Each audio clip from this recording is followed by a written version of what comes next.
네, 안녕하십니까. 제가 목감기가 걸려가지고 목소리가 좀 잠겨 있거든요. 오늘은 조금 이제 양해해 주시고요. 자, 교재 227페이지입니다. 227페이지 보시면 자, 03번이 있죠. 토지 정책이에요. 한 문제가 나온다고 보시면 좋겠습니다. 그러면 여기서는요.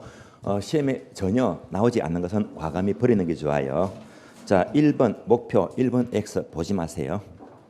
2번 내려갑니다. 내용이 있죠. 2번도 X 버리시고요. 다음 페이지 있죠. 3번입니다. 여기서부터 보시면 돼요. 지역지구제 중요합니다.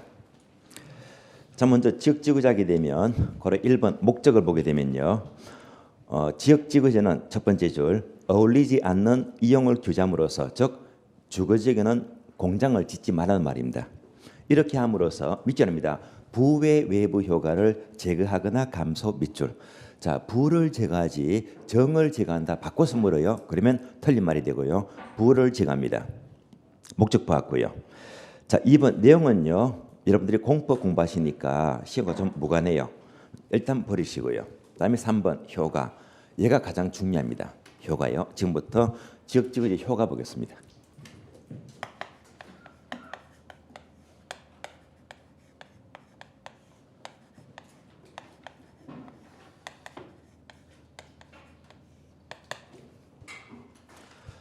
예를 들면요. 어느 지역이 있어요. 자, 주거지역인데요. 주거지역은 처음부터 공해성 공장을 지을 수가 없잖아요. 공장을 못 짓게 하니까 처음부터 공해 문제가 나타나지가 않습니다. 동네가 점점점 좋아지고 쾌적해지죠. 여기서부터 출발합니다. 동네가 점점점 좋아지면 그것만큼 수요가 증가합니다. 수요가 증가하는 만큼 자, 가격은 상승하죠.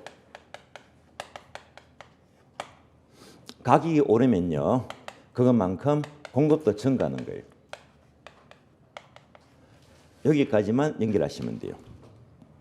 그럼 우리 교재 보게 되면요. 자, 1번은요. 단기 효과죠. 단기 동그라미.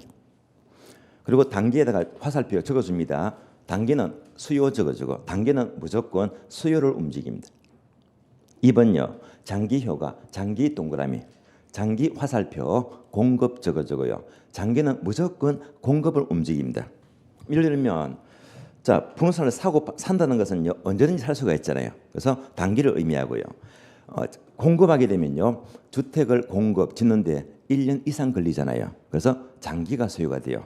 자, 요거 정책에서는 항상 단기와 장기로 구별돼요. 자, 그러면 바로 돌려야 됩니다. 단기는 뭐라고 했죠? 수요. 장기는 공급. 이렇게 연결하시면 돼요. 나왔잖아요. 단기입니까? 장기입니까? 단기. 공급이 증가된다. 단기다. 장기다. 장기. 해서 공급부터가 장기가 돼요. 장기 효과입니다.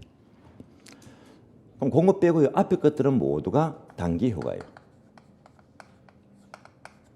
그래서 단기에는 수요를 증가시키고 장기적으로 공급을 증가시킨다. 이렇게 연결하시면 돼요. 자, 그러면 1번 단기 효과에서요. 아래 보니까 박스 있죠. 박스 보시면요. 단기 효과는 두 줄 나오잖아요. 두 번째 줄 보시면요. 자, 화살표 수요 증가 밑줄. 화살표 주택 가격 상승 밑줄 나왔잖아요. 단기에는 수요가 증가되고 가치가 상승합니다. 2번요. 장기 효과는요. 맨 밑에 박스 있죠. 박스 보시면요. 두 줄 나와요. 첫 줄 맨 끝에 보시면요. 화살표 공급 증가 밑줄. 따라서 장기적으로 공급을 증가시킵니다. 그래서 지역지구의 기본 효과는요. 모두 증가. 단기는 수요, 장기는 공급이 돼요. 이대로 보시면 돼요. 그러니까 공급은 장기잖아요. 그러니까 단기 해놓고 공급이 들어가면 무조건 틀린 말입니다. 장기는 공급을 말해요. 그러면 박스 위에 자, 기역, 니은, 디귿 3개 묶어주고요. 비용 일정 산업, 건축비가 일정하대요. 비용 증가 산업, 건축비가 상승한대요. 디귿번 비용 감소, 건축비가 하락한대요. 요 세 가지는요. 그래퍼도 그래야 되고 암기도 필요하거든요. 조금은 어려운 파트입니다. 그래서 얘는요 3월 달에 다음 과정에서 따로 설명을 드리겠습니다. 다음 페이지 넘어갑니다. 3번 보게 되면요 추가적 제한이 있는 경우 여기까지도 출제가 되었어요. 그러면 먼저 밑줄부터 꺼볼게요. 어떤 지역에 지역지구제 제한뿐만이 아니라 밑줄 하세요. 주택 신축을 제한하는 추가적인 제한이 있다면 밑줄. 그러면 이 지역은 더 이상 새로운 주택이 들어올 수가 없으므로 다른 지역이 대신 개발될 것이고 따라서 단기적으로 주택 가치가 상승하지만 장기부터 밑줄 하세요. 요놈이 출제가 돼요. 장기적으로 가치 변화는 없게 된다. 해서 정리하자면요. 주택 신축을 금지하게 되면요. 장기적으로 가치는 불변이 된대요. 설명드리겠습니다.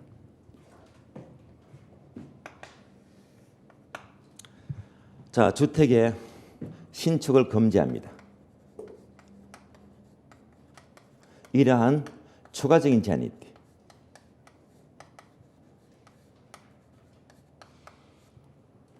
이 말은요. 자, 이 지역에서 절대 신축은 안 된대요. 신축하지 마. 자, 신축을 금지하게 되면요.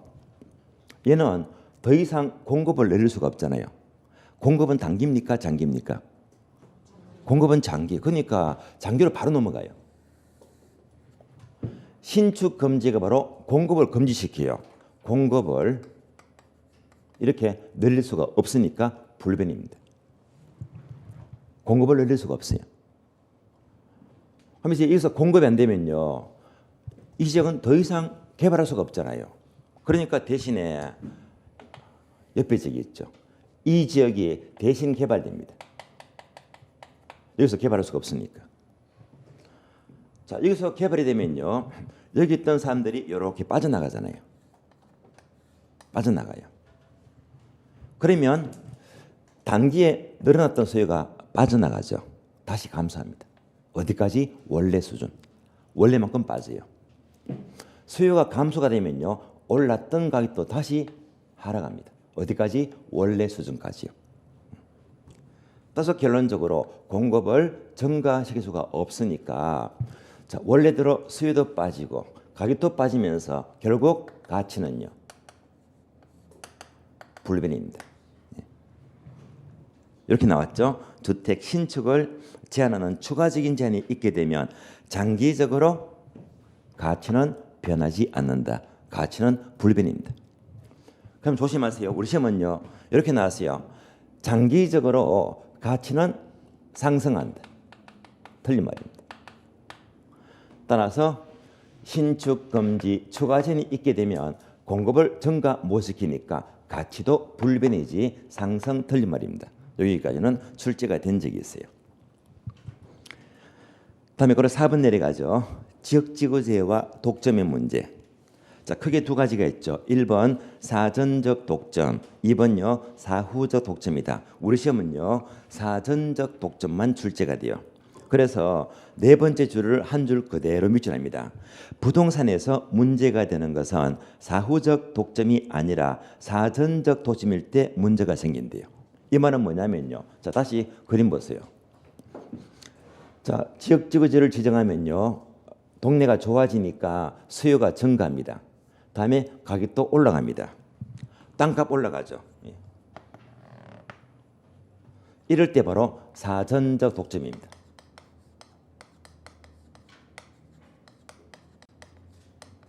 여기서 사전적 독점은 이미 오래전부터 땅을 갖고 있는 사람입니다. 다른 말로 기존 토지 소유자. 땅값 엄청 올라가잖아요. 그러니까 여기서 엄청난 지가 상승, 초과 이윤을 얻게 됩니다.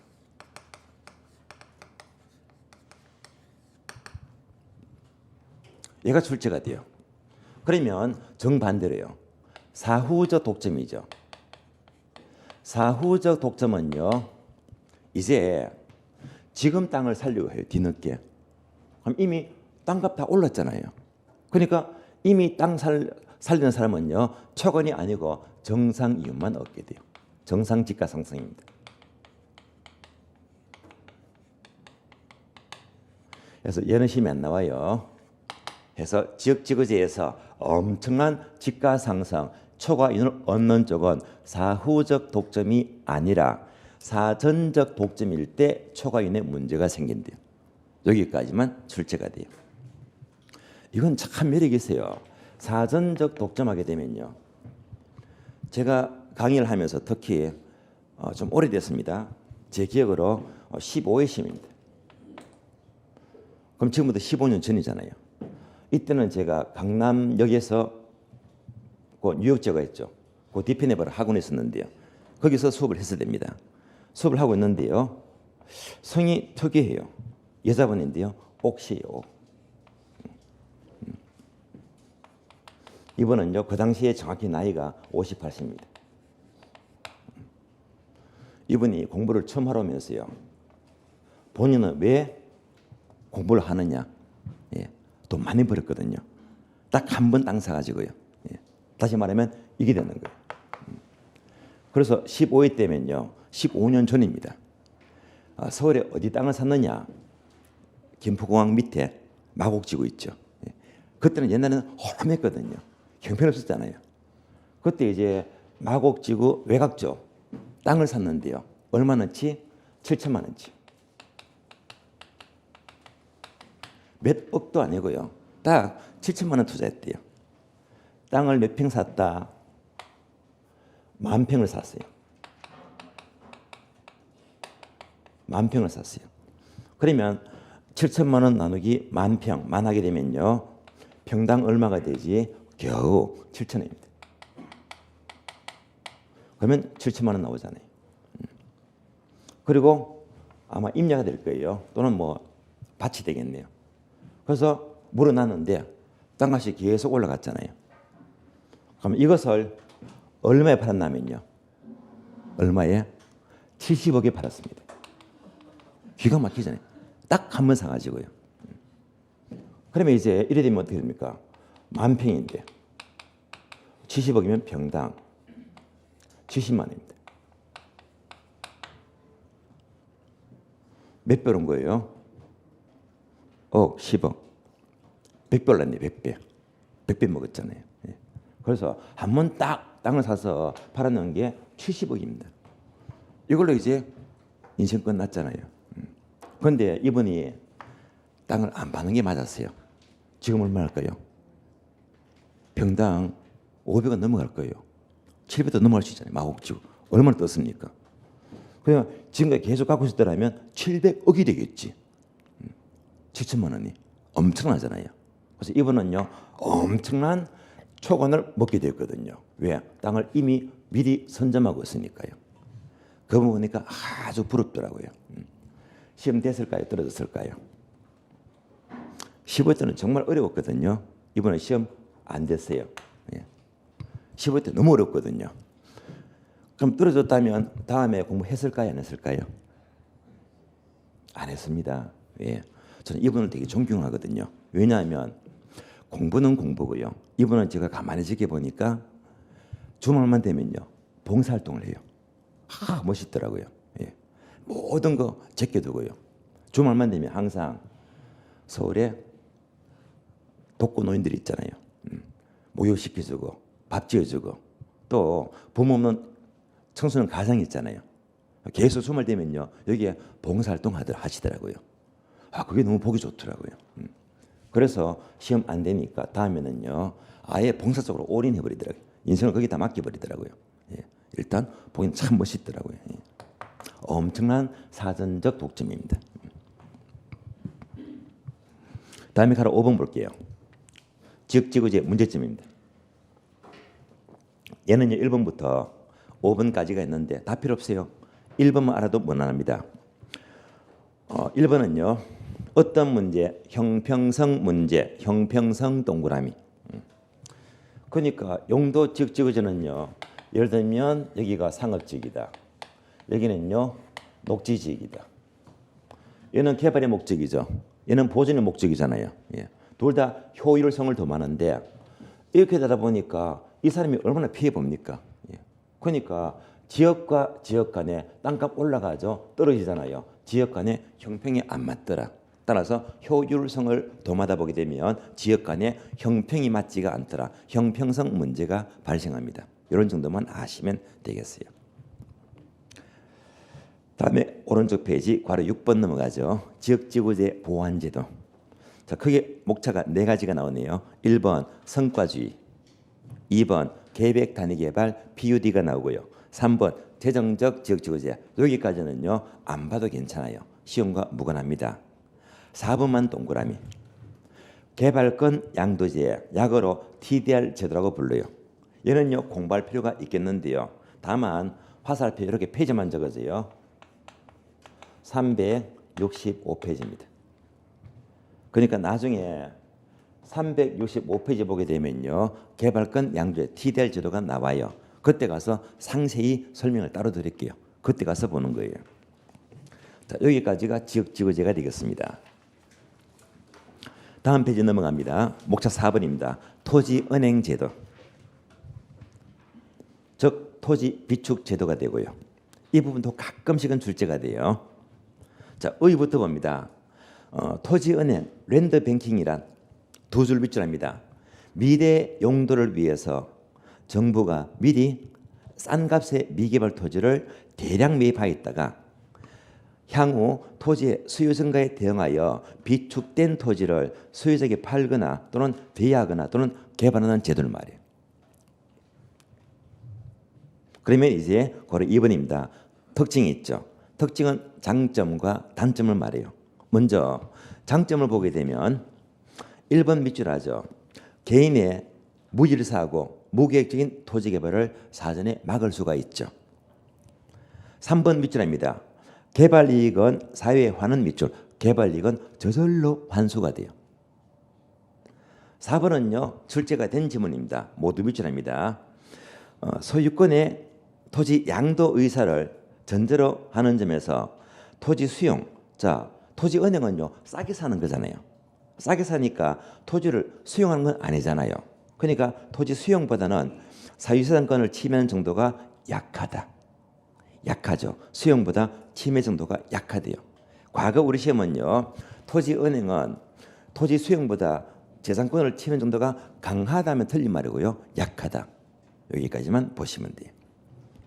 다음에 단점 내려가죠. 단점 보게 되면 2번을 밑줄합니다.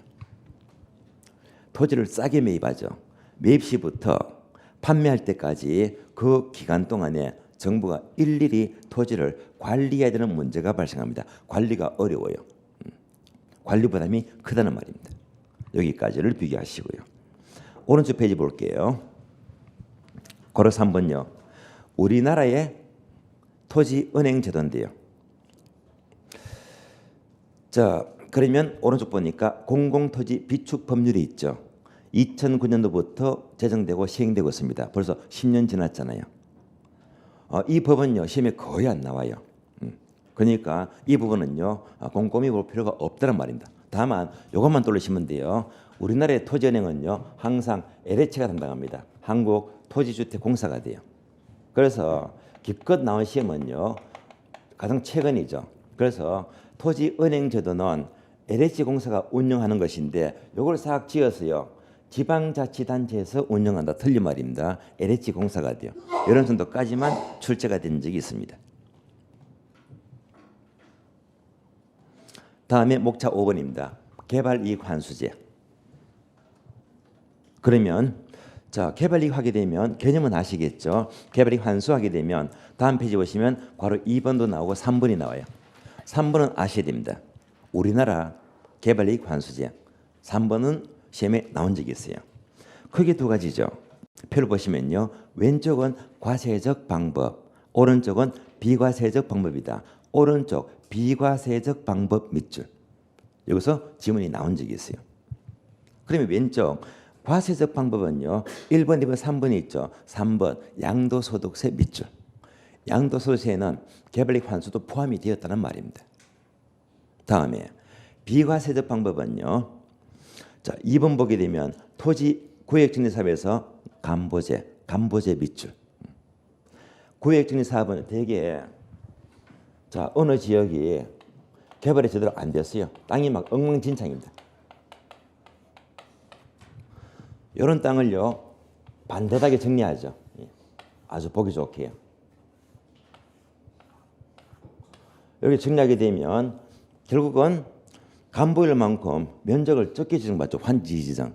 대개 이제 한 40% 또는 50% 면적을 적게 받잖아요.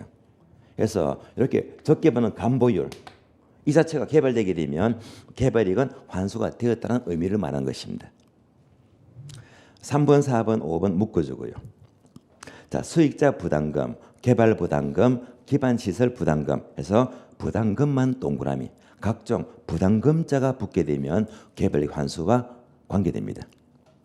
이런 정도만 떠올리시고요. 자, 6번 내려가죠. 토지 공개념. 6번은요. X. 지금은 공개념은 자 시행되지 않기 때문에 시험과는 무관하고요. 그다음에 7번 넘어가죠. 우리나라의 부동산 정책의 전개 과정인데요. 7번도 X하고요. 얘는요. 참고로 한 번쯤 읽어주고 다음부터는 볼 필요가 없고 시험과는 거리가 멀어요. 그래서 지금까지 보시건대 토지 정책하게 되면 3개 나왔죠. 가장 중요한 것 지역지구제, 다음에 토지은행제도, 다음에 개발이익 환수 이런 정도만 공부를 하시면 되겠습니다. 자, 그러면 다음 페이지 봅니다. 236페이지죠. 자, 04번 주택정책은 정말 중요해요. 거의 두 문제는 늘 나옵니다. 주택정책입니다. 일단 시험과 거리가 없는 것은 자 버리시면 돼요. 1번 X 목표 버리시고요. 오른쪽 페이지 목차 2번요. 주택정책의 내용 2번도 X 버리세요. 시험과 전혀 관계없습니다. 다음 페이지 보시면요. 239페이지죠. 3번 임대주택정책은 무조건 출제가 돼요. 여지껏 안 나온 적이 없고요. 두 문제가 잘 나와요. 정책에서 가장 중요한 게 임대주택 정책입니다. 반드시 출제가 되고 있어요. 그러면 흐름은 3가지인데요. 괄호 1번 보게 되면 임대료 규제 한 장 넘겨서 괄호 2번 임대료 보조금이죠. 한 장 넘겨서 3번 공공임대주택 정책입니다. 요 3가지인데요. 그런데 우리 시험은요. 괄호 1번과 2번이 집중적으로 출제가 돼요. 임대료 규제하고 임대료 보조금입니다. 그래서 오늘 과정은요. 괄호 1번, 2번이 있죠. 임대료 규제하고 보조금을 상세히 설명을 드리고요. 나머지 괄호 3번이 있죠. 공공임대주택은 가끔 물으니까요. 다음 과정에서 설명을 따로 드리겠습니다. 1번, 2번 보겠습니다. 자, 먼저 괄호 1번 임대료 규제 정책입니다. 임대료 규제.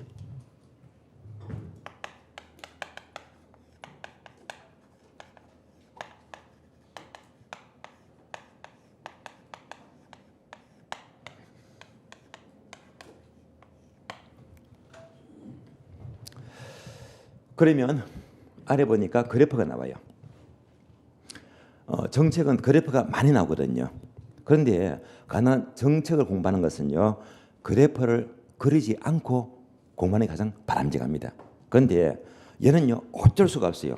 그래프로서 공부할 수밖에 없는 부분이거든요. 그러면 자 우선 교재 보기 전에요. 이 흐름부터 먼저 아셔야 됩니다.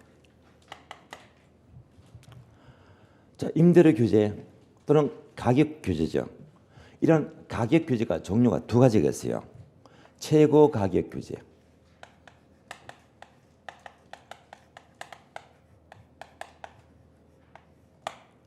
다음에 최저 가격 규제예요.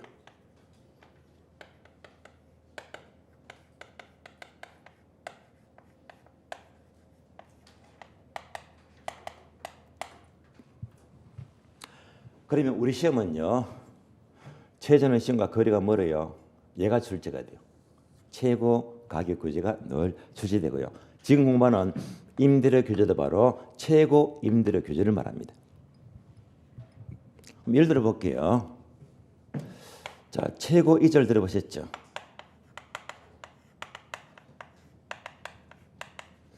자, 지금 대부법에서 법정 최고 이자가 몇 프로죠? 24%잖아요.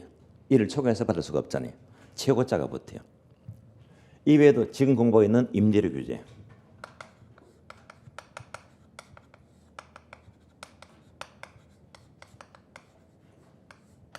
현재 시행되고 있는 분양가 상한제 있죠. 들어보셨죠? 분양가 상한제 또는 분양가 규제를 말이에요.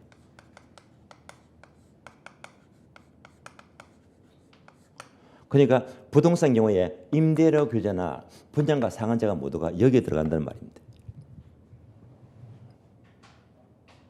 다음에 최저가격 규제는요. 최저자가부터요. 여러분들 잘 아시는 최저임금제 얘를 말합니다. 이렇게 연결하시면 돼요. 그러면 지금부터 교재 그래프를 옮겨서 그래프로 설명을 드리겠습니다.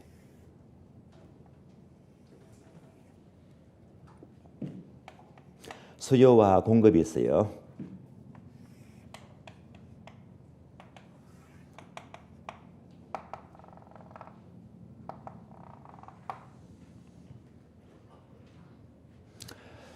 그러면 최고 2절로 이해를 해볼까요? 최고 2절입니다. 자, 먼저 수요자게 되면 채무자를 말이에요.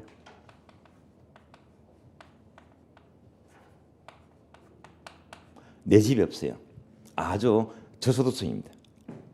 집이 없으니까 은행 가도 돈 빌릴 수가 없잖아요. 담보물이 없으니까. 그런데 얘가요 갑자기 돈이 300만 원 필요합니다. 워낙 급해요. 은행이 빌릴 수가 없잖아요. 이럴 때 누굴 찾아가죠? 사채업자, 공급자가 돼요.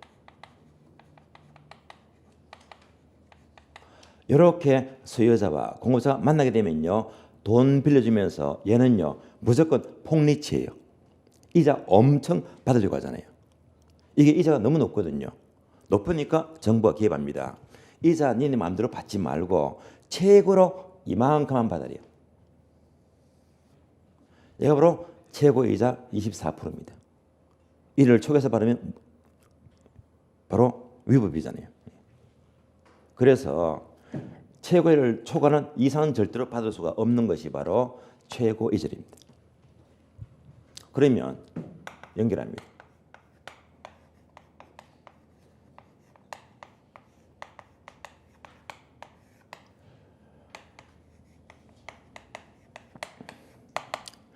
자, 최고이절 규제는요, 결국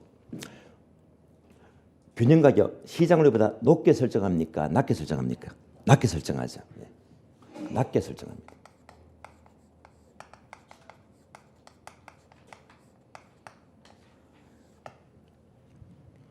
자, 그 목적은요, 소비자 보호가 목적이다, 생산자 보호가 목적이다. 소비자 보호가 목적입니다.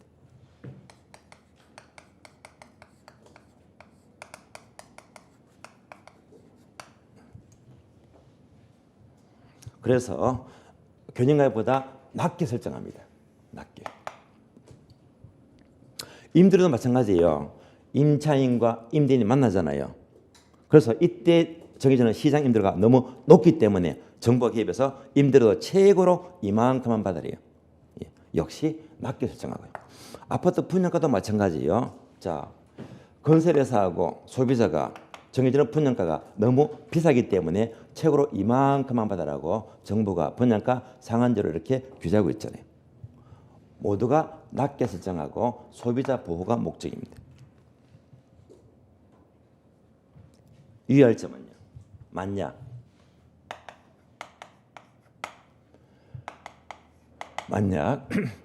낮게 설정하는데 높게 설정한다면요. 높게 설정.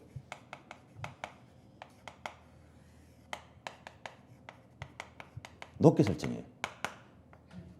이러면 어떻게 되느냐? 자, 얘가 바로 시장 임대료, 시장 원리가 돼요. 자, 그래서 이것도 비싼데 정부가 이만큼 받아래요.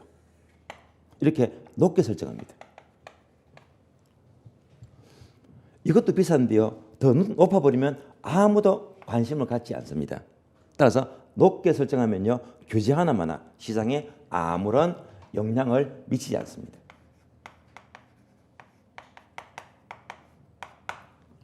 자, 그래서 임대료 규제건 분양가 상한제건 둘 다 시장 원리보다 낮게 설정하지 높게 설정하면요 규제 하나마나 시장에 아무런 영향을 미치지 않습니다. 이 두 가지는 꼭 아셔야 되고요. 다음에 최저가격 규제는요. 현재 우리나라에는 최저임금제가 있는데 현재 최저임금제가 얼마예요? 8,350원이죠. 최저임금입니다. 그럼 잘 봅니다. 그림으로 보게 됩니다. 자, 그렇다면 수요와 공급입니다. 수요자가 누굽니까? 편의점 사장이에요. 편의점 사장이 알바를 채용하죠. 이때 생산자가 바로 알바입니다. 노동을 공급하고 있잖아요. 이렇게 만나서 임금이 정해지면요. 여기서는요. 임금을 많이 줄까요? 적게 줄까요? 무조건 적게 주려고 합니다. 그러니까 얘들이 생활할 수가 없잖아요. 그러니까 정부가 개입합니다. 임금은 네 마음대로 정하지 말고 자 최소한 이만큼은 줘라. 얼마죠? 8,350원. 무조건 자 최소한 이만큼은 줘래요. 결국 최저 가격 규제는 시장 원리가 너무 낮기 때문에 이만큼 높여서 줘란 말입니다. 그럼 얘는요 시장 원리보다 높게 설정한다, 낮게 설정한다? 높게 설정하죠. 이렇게 정하는 이유는요 바로 자 수요자 보호가 목적이다, 생산자 보호 목적이다. 생산자 보호가 목적입니다.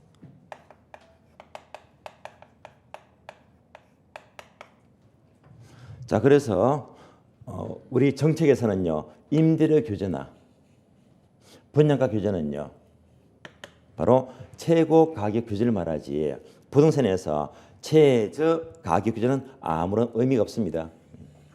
의미가 없어요.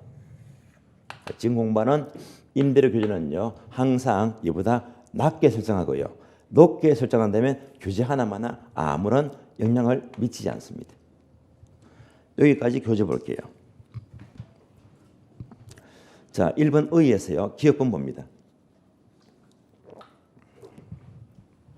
최고 임대료 규제는 균형 임대료보다 낮은 수준, 낮은 동그라미, 낮게 설정하죠. 낮게 설정하니까 다섯 번째 줄, 이는 밑줄입니다. 소비자 또는 임차인 보호 밑줄, 임차인 보호가 목적입니다. 니은모도 출제가 자주 됩니다. 정부의 규제 임대료 한도가 시장 임대료보다 높다고 하면 높다 동그라미, 높게 설정하면 규제 하나만 하라고 했죠. 한 줄 내려가서 밑줄입니다. 시장에서 주택 가치와 공급 양에는 아무런 영향을 미치지 않는다 확인하시고요. 따라서 일반적으로 임대료 규제는요 시장 원리보다 낮게 설정합니다. 다음 페이지 볼까요? 다음 페이지 보시면 효과 항목이 4개 나오잖아요. 얘는요 그래프를 보고 이해하시면 돼요.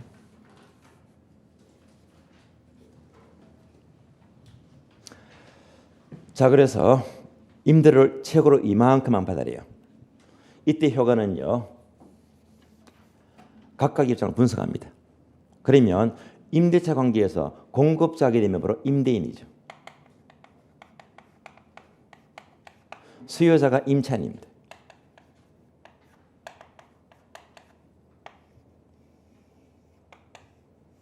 각각 분석합니다.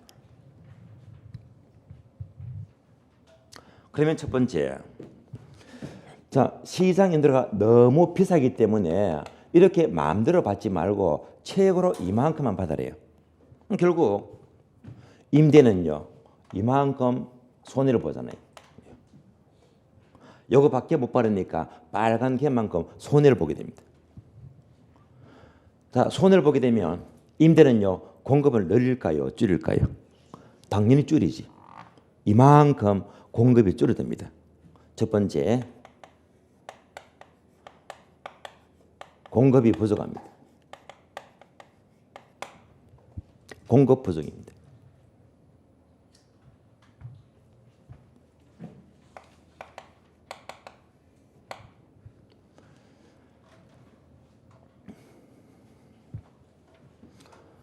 두 번째, 자, 이만큼 받을 임대료를요, 이것밖에 못 받아버리면 임대는요, 투자를 증가시킨다, 투자를 기피한다. 투자를 기피하죠. 두 번째, 임대주택에 투자를 기피합니다.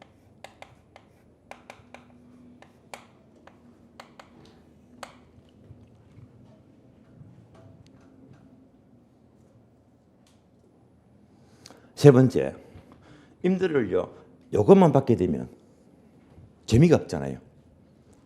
그럼 이제 임대는요, 요것 받을 바에 차라리 임대 안 할래. 그래서 방 빼라고 합니다. 방 빼고 다른 용도로 주겠대요. 그래서 다른 용도로 바꾸려고 합니다. 용도 전환입니다.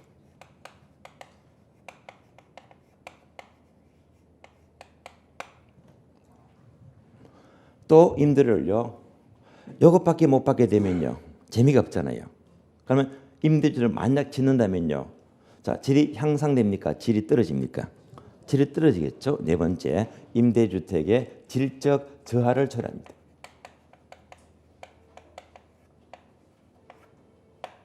여기까지가 임대인의 여러 가지 입장입니다.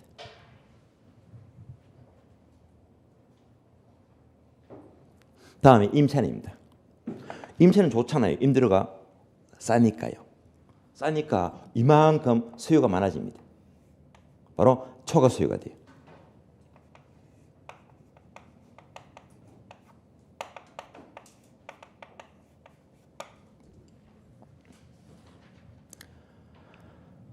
두 번째, 자, 수요가 이만큼 많은데요, 항상 공급이 부족해요. 방이 없다는 말입니다.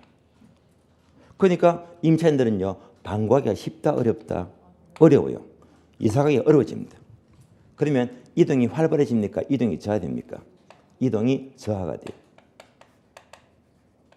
이동이 활발하지 못합니다. 그러면 이제 자, 겨우 방을 구했습니다. 방 달라고 하니까 임대인이 이것 받고는 방을 못 주겠대요.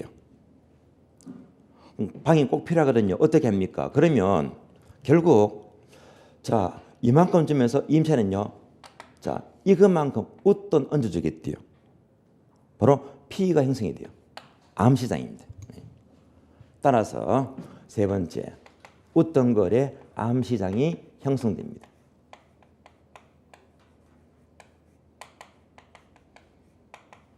여기까지가 임차인의 입장입니다. 그러면 여기서 가장 중요한 단어가요, 바로 수요와 공급입니다. 따라서 최고로 임대를 이만큼 규자면요, 언제나 공급은 부족하고요, 수요가 많더라, 초과 수요. 그래서 초과 수요, 공급 부족, 가장 중요한 단어가 돼요.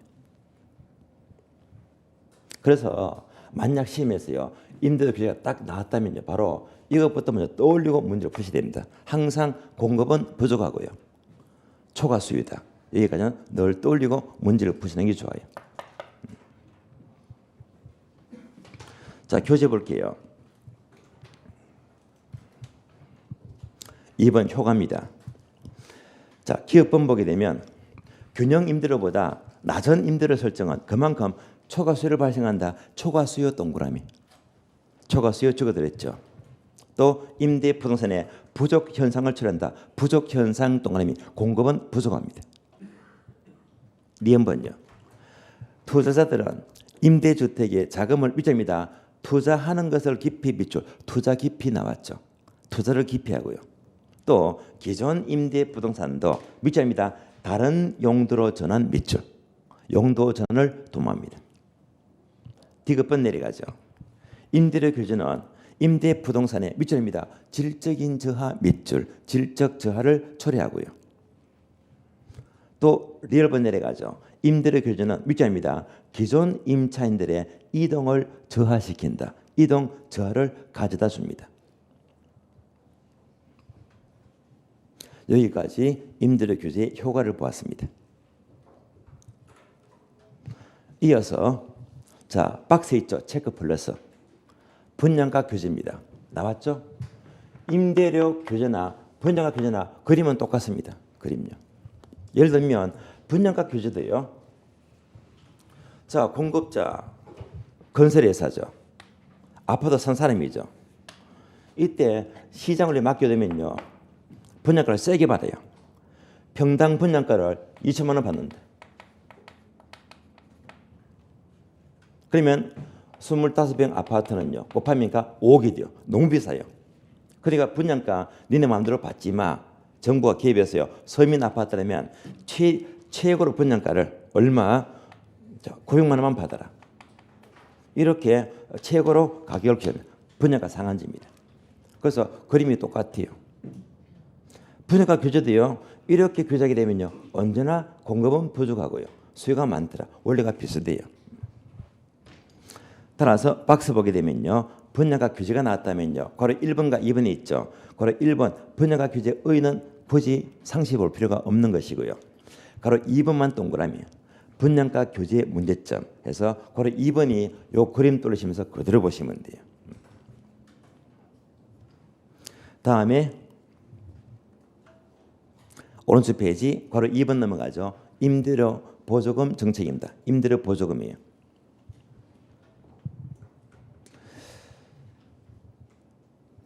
목차를 보게 되면요, 자 2번이 있죠.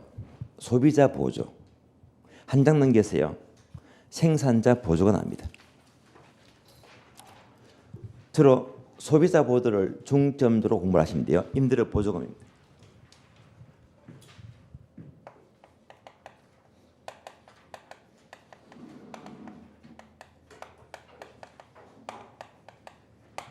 여기서는요, 소비자 보조를 중점적으로 봅니다.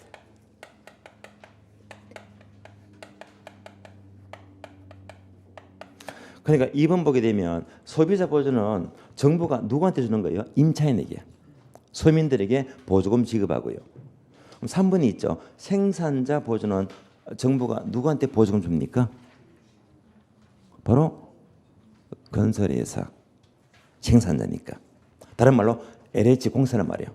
만약 LH공사가 임대주택을 공급한다면 이때는 정부가 별도로 보조금을 지급하잖아요. 그래서 둘 중에서 임차인 보조가 많잖아요. 그래서 2번을 중점적으로 봅니다.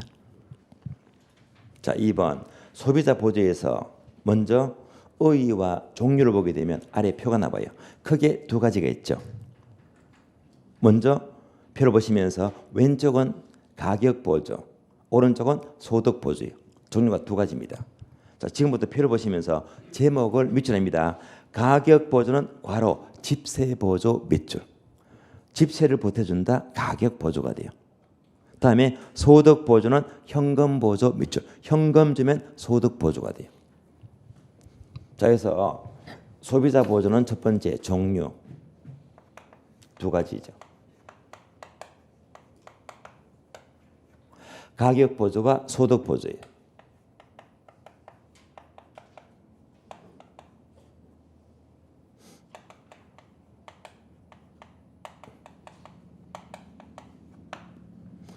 그래서 정부가 자, 집세를 준다. 가격 보조가 돼요. 집세 보조. 소득 보조는 정부가 현금을 줘요.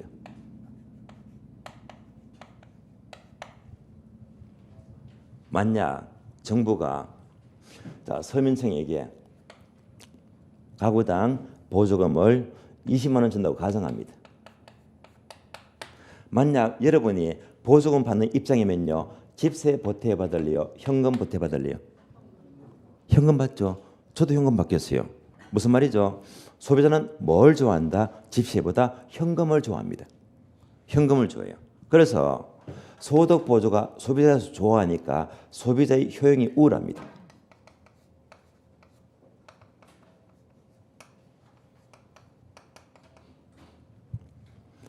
따라서 소비자가 현금을 좋아하더라. 소득 보조는 소비자 효용이 우월하지 소비자의 효용이 감소된다. 틀린 말입니다. 이렇게도 출제가 되고 있어요.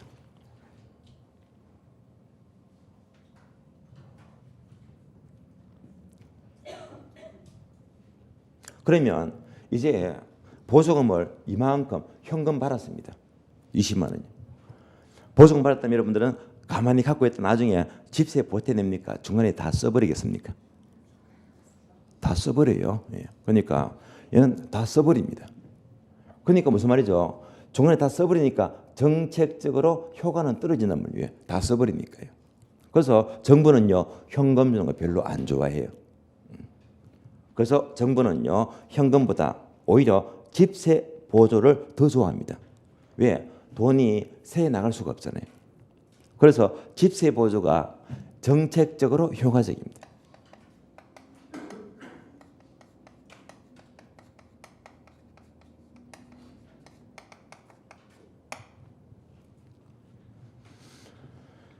이렇게만 비교하시면 돼요.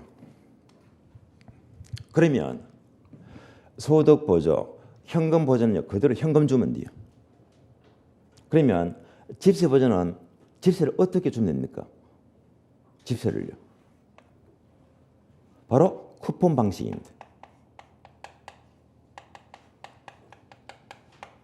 현금 줄 수가 없으니까 마치 백화점 상품권 주듯이 또는 식권 주듯이 쿠폰으로 집세 보조를 지급합니다. 이렇게 집세를 쿠폰으로 지급하더라. 이런 방식을 바로 주택 바우처 제도라고 불러요.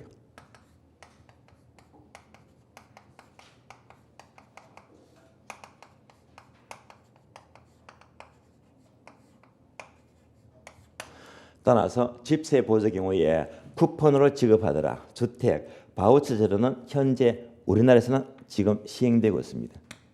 시행이 되고 있어요. 여기까지를 확인합니다. 교재 볼게요. 표를 보시면요. 자, 왼쪽은 가격 보조 집세가 되고요. 오른쪽은 소득 보조 현금이 된다. 자, 개념은 그대로 읽어보시면 되고 두 번째 비교. 자, 비교 보시게 되면요. 먼저 가격 보조는 집세 보조는 자, 세 번째 줄 보시면 밑줄 하세요. 정책적으로 효과적이다 밑줄. 따라서 자, 집세 보조가 정책적으로 효과적이 되고요. 그다음에 오른쪽 소득 보조는요. 비교 보니까 두 줄 나와 있죠. 그래서 두 번째 줄 밑줄입니다. 소비자의 효용 측면에서는 현금이 우월합니다. 여기까지를 비교하시면 돼요. 다음 페이지 넘어가요. 니은번요.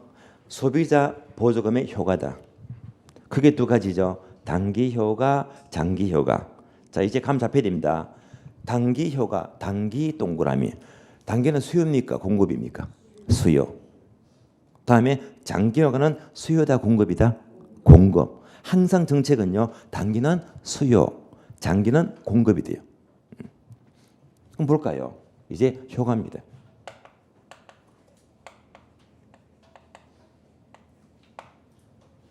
자, 정부가 집세를 보태주건 현금을 주든지 이렇게 보조금을 지급합니다.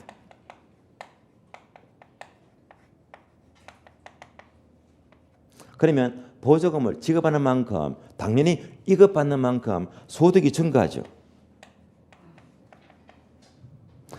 소득이 증가하면요. 수요 증가입니까? 감소입니까?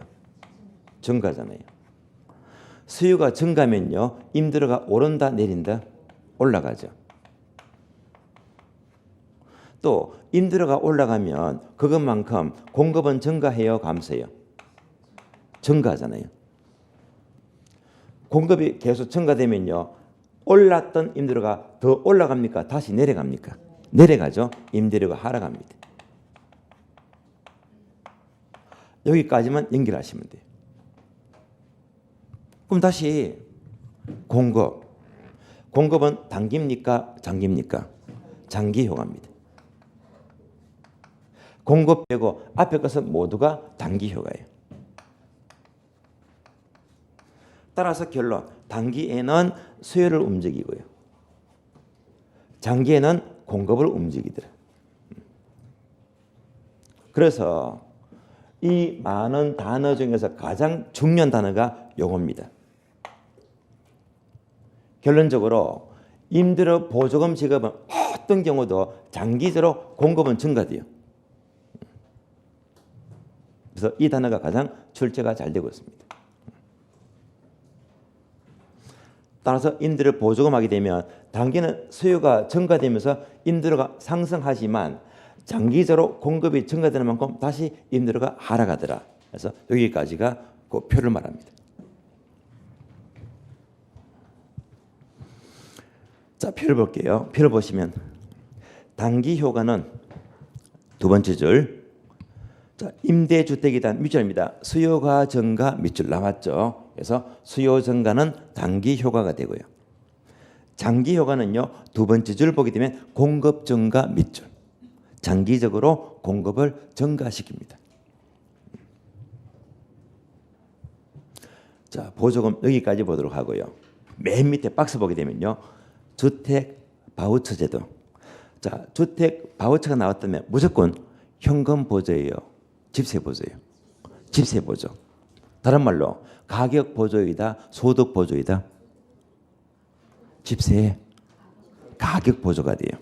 따라서 주택 바우처가 되면 항상 뭘 돌려? 쿠폰 방식 해서 임대료를 쿠폰으로 지급한다 해서 집세 보조, 가격 보조가 돼요.